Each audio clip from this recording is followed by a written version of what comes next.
ఒక గ్రామంలో ఓ వృద్ధుడు ఉండేవాడు. అతను తన ప్రశాంత స్వభావం, సహనంతో అందరికీ ఆదర్శంగా నిలిచాడు. ఎప్పుడు కష్టాలు ఎదురైనా అతని ముఖంలో ఒక మృదువైన చిరునవ్వు ఉండేది.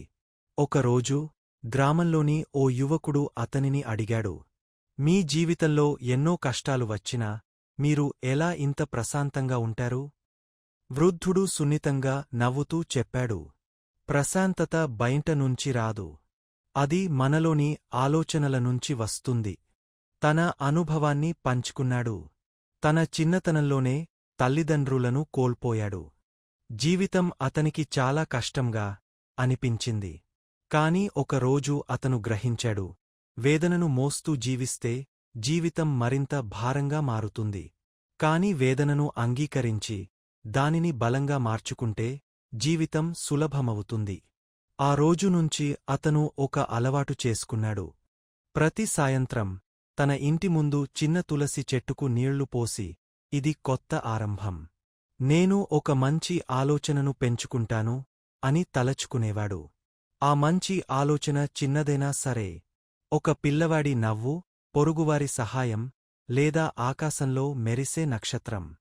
యువకుడు మళ్ళీ అడిగాడు, మళ్ళీ పెద్ద కష్టాలు వస్తే ఎలా ప్రశాంతంగా ఉండగలరు? వృద్ధుడు చెప్పాడు, కష్టాలు వచ్చినప్పుడు బాధపడటం సహజం. కాని అవి శాశ్వతం కావు. వర్షం వచ్చినా అగిపోతుండి, ఎండ వచ్చినా తాగిపోతుండి. మనం దృష్టి పెట్టాల్సింది మన వద్ద ఉన్నదానిపై, ఆరోగ్యం, స్నేహం, జ్ఞాపకాలు, లేదా జీవించడమే ఒక వరం. అతను చివరగా చెప్పాడు, ప్రశాంతత ఒక ఎంపిక.